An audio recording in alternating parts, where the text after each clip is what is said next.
Hello everyone, today I am presenting important questions for REET exam for both level 1 and level 2। इससे पहले हमने set 12 तक बहुत सारे important questions को डिस्कस कर लिया है। अगर आपने वो वीडियोस नहीं देखी है तो आप चैनल पे जाके प्लेलिस्ट में वो वीडियोस देख सकते हैं या फिर इसी वीडियो के डिस्क्रिप्शन में लिंक है, आप वहां पे जाके वो वीडियो देख सकते हैं।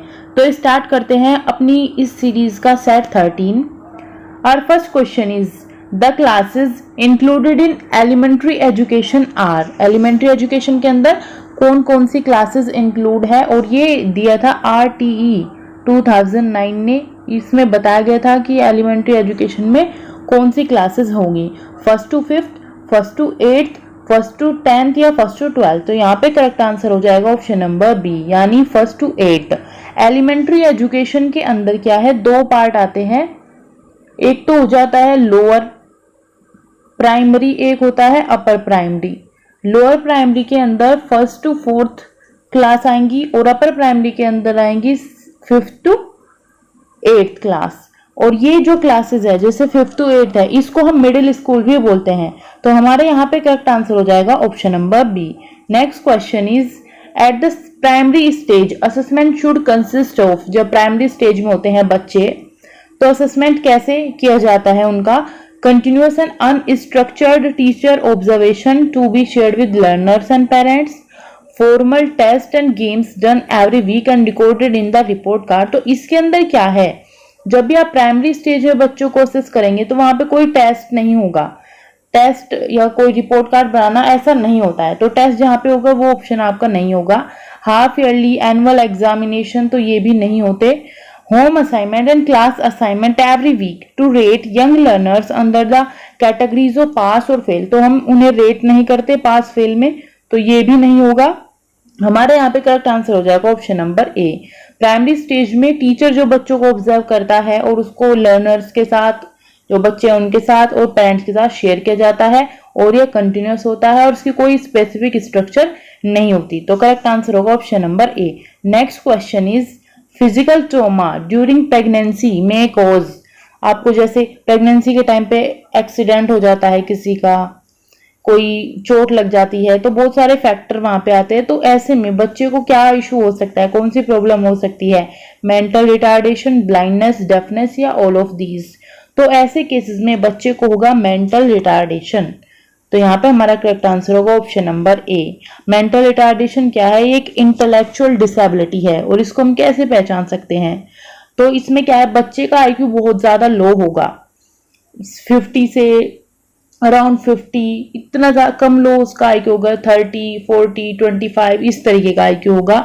और इम्पेयरमेंट इन अडेप्टिव डेली लाइफ स्किल्स, जैसे खाना खाना है, नहाना है, तो ये स्किल्स को भी अडेप्ट करने में बच्चे को प्रॉब्लम होगी। तो बच्चा क्या है, फिर उसको क्या डिसेबिलिटी है, वो मेंटली रिटार्डेड है। Next question is an educational philosophy that says that education should be about life and growth. Life and growth की बात कौन करता है, तो यहाँ पे लाइफ एंड ग्रोथ की बात करते थे जॉन डूवी, जिन्होंने एजुकेशन का कॉन्सेप्ट दिया था। और एजुकेशन में उन्होंने बताया था कि education is not preparing of life, not living, simply living नहीं है, लाइफ की प्रिपरेशन नहीं है। एजुकेशन एक कंटिन्यूअस रिकंस्ट्रक्शन ऑफ एक्सपीरियंसेस का प्रोसेस है, जहां पर हम अपने एक्सपीरियंस कंस्ट्रक्ट करते रहते हैं और ये कंटिन्यूअस चलता रहता है। तो यहाँ पे करेक्ट आंसर होगा ऑप्शन नंबर डी, यानी प्रैग्मेटिज्म। जॉन डूई ने प्रैग्मेटिज्म के कॉन्सेप्ट पे फोकस किया था, और प्रैग्मेटिज्म ही हमें बताता है कि एजुकेशन क्या है, लाइफ और ग्रोथ है। Next question is the period of stress and स्ट्रोम is. स्ट्रोम and stress is, तो कौन सा पीरियड है, यहाँ पे करेक्ट आंसर हो जाएगा ऑप्शन नंबर बी, एडोलेसेंस। क्योंकि बच्चा बहुत सारे कॉन्फ्लिक्ट से जूझता रहता है इस स्टेज में, बहुत चीजें इमेजिन करता है, बहुत चेंजेस आते हैं उस फिजिकली भी मेंटली भी उसके अंदर।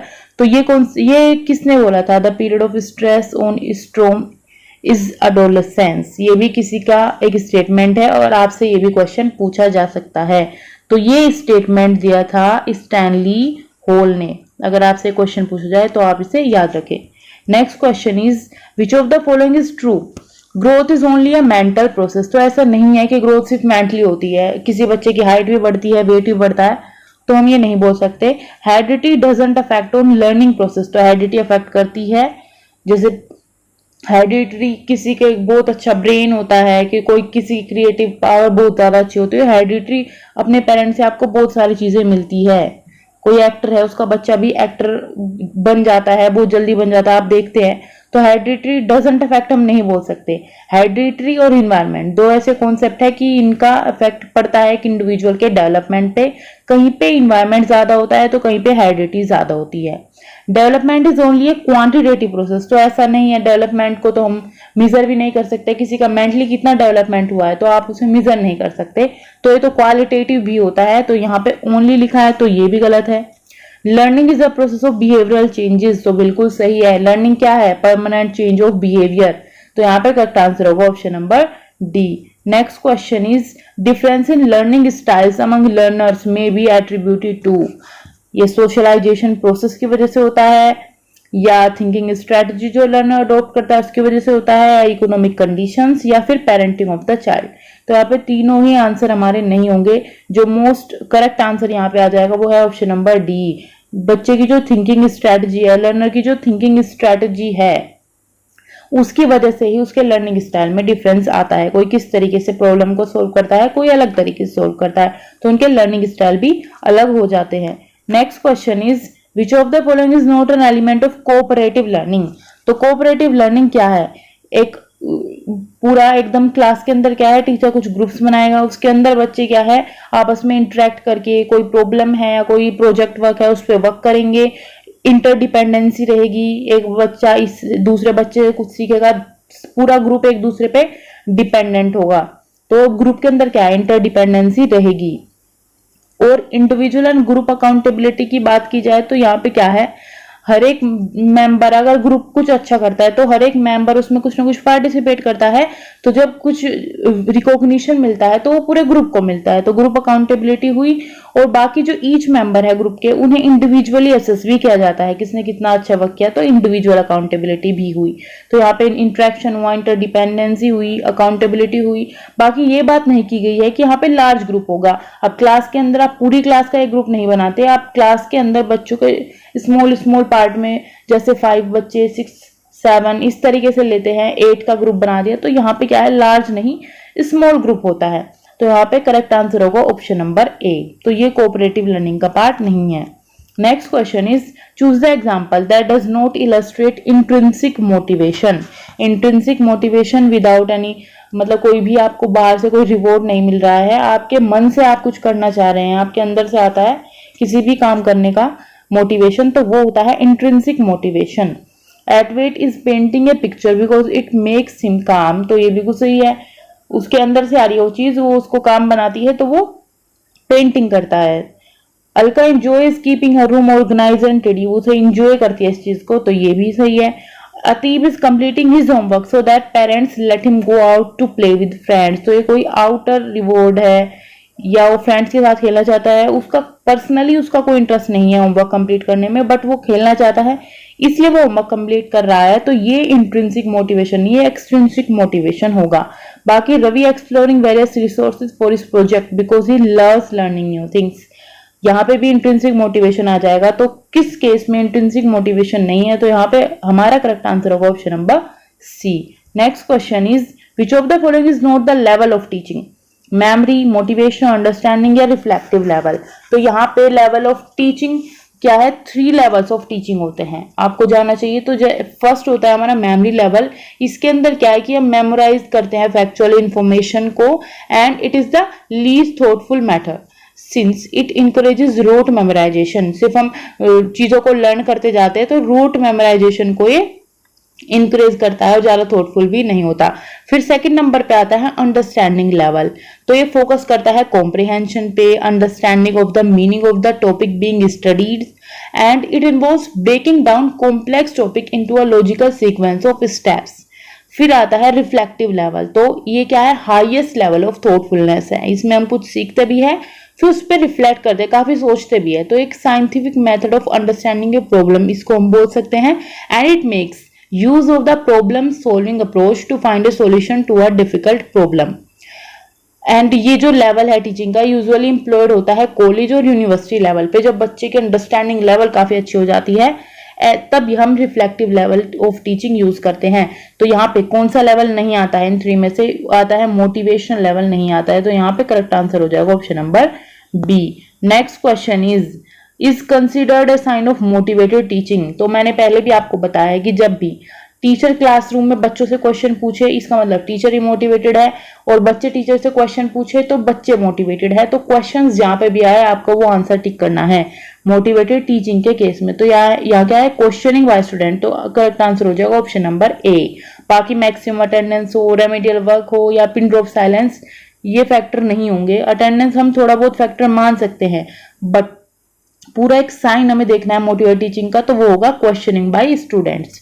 Next question is a good teacher is one whose theory and practice are similar। यानी जो थ्योरी वो बोल रहे हैं वो प्रैक्टिस भी वही चीज कर रहे हैं, जो चीजें वो बोलते हैं वही वो करते हैं। और बाकी who is well known in the community, या फ्रेंडली एटीट्यूड हो, या जिनका खुद सेल्फ कंट्रोल हो। तो बाकी कैरेक्टर तो ये सारे हैं टीचर के, एक टीचर में कैरेक्टर होने चाहिए, बट हम पूछ रहे हैं गुड टीचर की बात यहाँ पे कर रहे हैं। तो यहाँ पे करेक्ट आंसर हो जाएगा ऑप्शन नंबर ए, जिनकी थ्योरी और प्रैक्टिस बिल्कुल सिमिलर होती है। वो टीचर बेस्ट होते हैं, गुड होते हैं, क्योंकि अगर वो टीचर थ्योरेटिकली देखे तो कॉन्फिडेंस की बात करते हैं कि कॉन्फिडेंस होना चाहिए टीचर में, बच्चों में, और फिर वो उसको प्रैक्टिस ही ना करे। और ऐसे में अगर वो उसको प्रैक्टिस करते हैं तो वो खुद भी कॉन्फिडेंस शो करते हैं और बच्चों में भी वो वैल्यूज इंपार्ट कर पाते हैं। तो यही टीचर बेस्ट होते हैं जो खुद भी वो चीजें फॉलो करें और अपने बच्चों से भी वो चीजें फॉलो कराएं, उन्हें भी वो चीजें सिखाएं। Next question is who propounded brainstorming method for fostering and boosting creativity। तो brainstorming method काफी इंपोर्टेंट है। तो ये प्रोपाउंड किया था ओसबर्न। तो इनका फुल नेम था एलेक्स एफ ओसबर्न। और ये क्या है? ब्रेनस्टॉर्मिंग मेथड जब भी आए तो ये ओल्डेस्ट मेथड है एंड ये बेस्ट नोन टेक्निक है। बेस्ट नोन टेक्निक है किसके लिए? फॉर स्टिमुलेटिंग क्रिएटिविटी को बच्चों के अंदर बढ़ाने के लिए बेस्ट टेक्निक जिसे हम बोल सकते हैं वो है ब्रेनस्टॉर्मिंग मेथड, या बेस्ट मेथड बोल सकते हैं। और टीचिंग के अंदर, इसके अंदर क्या है? टीचर एक प्रॉब्लम दे देता है क्लास के अंदर, एक प्रॉब्लम दे दिया, कोई टॉपिक दे दिया जिसपे स्टूडेंट्स को आपस में डिस्कस करना है, मतलब आइडियाज निकालने हैं, क्रिएटिव आइडियाज। तो वो कुछ टाइम अलॉट करता है, फिर उसके बाद एक एक स्टूडेंट को सामने बुला के उनके आइडियाज, जो भी वो उनके मन में थॉट्स है, वो सब उनके सुने जाते हैं और फिर टीचर एक कंक्लूजन पे पहुंचता है सबके आइडियाज को सुनने के बाद। तो ये होता है ब्रेनस्टॉर्मिंग मेथड। तो क्रिएटिविटी इससे बच्चों के अंदर इनकलकेट होती है और वो अपने आइडियाज को पूरी क्लास के अंदर शेयर कर पाते हैं, पूरे ग्रुप के अंदर शेयर कर पाते हैं। Next question is which of the following statement does not define the nature of teaching exactly. तो टीचिंग क्या है? इंटरेक्शन है, आर्ट भी है, ये साइंस भी है, ये डेवलपमेंटल प्रोसेस भी है, डेवलपमेंट होता है इससे। And teaching is useful for the teacher only. तो ऐसा नहीं है, ये बच्चों के लिए, ये पूरे स्कूल के लिए, एजुकेशन सिस्टम, हर एक के लिए काफी यूजफुल है। तो यहाँ पे करेक्ट आंसर होगा option number D. Next question is curriculum means. तो curriculum, we all know that curriculum क्या है? Complete set of organised experience in school. तो उसके अंदर हर एक चीज आती है, करिकुलर, को करिकुलर एक्टिविटीज, बच्चा स्कूल के अंदर गेम खेलता है या एग्जाम देता है, हर एक चीज करिकुलम में इंक्लूड होती है। तो यहाँ पे करेक्ट आंसर हो जाएगा option number A, all the experiences which students get in the school। Next question is which of the following are not harmful in identify children with specific needs। तो आप mental test करेंगे, आपको पता चल जाएगा कि लर्नर CWSN है या नहीं है। IQ से भी पता चल जाएगा। क्लिनिकल टेस्ट भी होते हैं। ये clinical test case study method की तरह होते हैं कि आप किसी एक बच्चे पे पूरे स्टडी करें थ्रू आउट, उसकी घर में क्या चल रहा है, उसके बाहर, या पूरे उसके बिहेवियर, हर एक चीज को आप स्टडी करें, तो वो होगा clinical test. And by observation, तो यहाँ पे लीस्ट अगर इंपोर्टेंट में देखूं तो वो होगा बाय ऑब्जर्वेशन। तो यहाँ पे करेक्ट आंसर हो जाएगा ऑप्शन नंबर डी, क्योंकि सिर्फ आपने ऑब्जर्व कर लिया तो उससे आप ज्यादा अच्छे से आइडेंटिफाई या पहचान नहीं पाते। सिर्फ ऑब्जर्वेशन से आपको टेस्ट या कुछ ना कुछ ऐसा करना पड़ता है जिससे पता चले कि यह बच्चा स्पेसिफिक नीड्स का है। हम रिलाई नहीं कर सकते ऑब्जर्वेशन पे। और ऑब्जर्वेशन अगर देखना है तो ये बेस्ट होता है किसी भी चाइल्ड के बिहेवियर को स्टडी करने के लिए, ना कि उसको नीड की जरूरत है या नहीं। Next question is who proposed that learning is the perception of whole situation. तो हो परसेप्शन ऑफ होल की बात करी थी कोलर ने, और उन्होंने इनसाइट की भी बात की थी, इनसाइटफुल लर्निंग की उन्होंने बात की थी। तो इन स्कॉलर ने पूरे होल की बात की थी और उन्होंने एजुकेशन के अंदर भी इसी तरह की कॉन्सेप्ट लाने की बात की थी, इस तरह के टीचिंग मेथड्स लाने की बात की थी। जैसे आप बच्चे को अगर फ्लावर के पार्ट पढ़ाना चाह रहे हैं तो पहले आप उसको कोई फ्लावर दिखाया आपने, या मान लीजिए ट्री के पार्ट पढ़ाए तो कोई ट्री दिखाया, पूरा ट्री आपने उसे दिखाया, फिर आप एक एक लीफ, ब्रांचेस, रूट्स, हर एक चीज के बारे में बच्चों को पढ़ाएंगे। लेकिन पहले आप क्या है, पूरा सिचुएशन को एज ए होल उसको दिखाएंगे, फिर आप पार्ट्स पे जाएंगे। तो ये कोलर ने सजेस्ट किया था। Next question is action research means. तो ये रीट एग्जाम के लिए काफी इंपॉर्टेंट टॉपिक है। तो एक्शन रिसर्च क्या है कि हम इमीडिएट कोई प्रॉब्लम है उसको लोकल लेवल पे सोल्व करते हैं। स्कूल के अंदर कोई प्रॉब्लम आती है तो ग्रुप ऑफ टीचर्स मिलके, प्रिंसिपल मिलके, प्रोफेसर मिलके या कोई एक टीचर मिलके ये रिसर्च करता है। और इससे क्या, टीचिंग लर्निंग प्रोसेस या स्कूल के अंदर जो भी प्रोसेस चल रहे हो हम उनमें कहीं ना कहीं इंप्रूवमेंट लाने की कोशिश करते हैं, इंप्रूवमेंट लाते हैं। तो ये होती है एक्शन रिसर्च। और यहाँ पे करेक्ट आंसर हो जाएगा option number C, are research initiated to solve an immediate problem. अब आपसे ये भी क्वेश्चन पूछा जा सकता है कि कौन से एजुकेशनिस्ट रिलेट करते हैं एक्शन रिसर्च से, तो वहां पे आप आंसर करेंगे Stephen Corey. Next question is teacher plays an important role in the teaching learning process as the of learning. तो ये क्या है, फैसिलिटेटर है हमेशा, कोई पार्टिसिपेंट, कोई एडवाइजर या प्रैक्टिशनर नहीं हो, टीचर को हम फैसिलिटेटर मानते हैं। और ये ANCF 2005 में भी बताया गया है कि teacher as a facilitator work करेंगे क्लास के अंदर। और ये NCF 2005 हमारा 4th NCF था और इसको किसने दिया था, इसको दिया था NCERT ने। और जो समिति थी NCF को बनाने के लिए तो उसके अध्यक्ष कौन थे, ये भी आपसे पूछा जा सकता है। चेयरमैन कौन थे, तो वो थे प्रोफेसर यशपाल। और समिति थी learning without burden. Next question is which of the following are correct characteristic of learning process. Correct characteristic कौन है लर्निंग प्रोसेस की, कौन सी है। लर्निंग इंटेंशनल होती है, लर्निंग इंडिविजुअलिस्टिक होती है, लर्निंग ट्रांसफरेबल होती है। तो इसकी बात करने से पहले मैं आपको बताऊं, जैसे इंटेंशनल यहाँ पे वर्ड आया कि इंटेंशन है नहीं, तो लर्निंग हम बोल सकते हैं कि इंटेंशनल होती है। कहीं कहीं पे आपको लगेगा कि इंटेंशनल नहीं होती, हम ऐसे सीख ज्यादा चीजों को, बट ये इंटेंशनल होती है। क्योंकि जब एक इंडिविजुअल कोई गोल सेट करता है कि मुझे ये चीजें करनी है तो डेलिबरेटली बिल्कुल एक्टिव हो जाता है कि हाँ मुझे गोल अटेन करने के लिए सीखना है, उसके मन में सीखने की चीजें आती है और वो सीखने लगता है। लेकिन अगर वो कोई गोल ही उसका नहीं है, कोई इंटेंशन ही नहीं है किसी भी चीज को सीखने की, तो ऐसे में क्या है, लर्निंग बहुत वीक होगी या लर्निंग नहीं होगी। तो लर्निंग इंटेंशनल है, ये स्टेटमेंट हम बोल सकते हैं, ये करेक्ट स्टेटमेंट हम मान सकते हैं। Learning is individualistic. अब क्लास के अंदर ही आप जाते हैं तो वहां पे एक बच्चा बहुत जल्दी सीखता है, दूसरा थोड़ा स्लो सीखता है, तो इंडिविजुअल टू इंडिविजुअल वेरी करती है, तो लर्निंग इंडिविजुअलिस्टिक हम बोल सकते हैं। Learning is transferable. अब क्या है कि आप ट्रांसफर भी लर्निंग को कर सकते हैं। तो जैसे अगर मैथ्स में किसी बच्चे ने कैलकुलेशन सीखी है तो वो क्या है, वो ट्रांसफर हो सकती है, वो साइंस में हेल्प करेगी, वो सोशल साइंस में हेल्प करेगी। तो इस तरीके से हम बोल सकते हैं लर्निंग ट्रांसफरेबल भी है। तो यहाँ पे तीनों स्टेटमेंट हमें करेक्ट लगते हैं। तो यहाँ पे करेक्ट आंसर हो जाएगा ऑप्शन नंबर डी, यानी 1, 2 एंड 3। तो आउट ऑफ 20 आपके कितने क्वेश्चन सही हुए, आउट ऑफ 20 आपके कितने क्वेश्चन सही हुए, ये आप वीडियो के एंड में बता सकते हैं कमेंट सेक्शन में। और अगर आपको कोई डाउट है तो वो आप भी कमेंट्स में पूछ सकते हैं। और अगर आपको वीडियो अच्छी लगी हो तो इसको शेयर करें जो लोग रीट एग्जाम की प्रिपरेशन कर रहे हैं। Thanks for watching the video.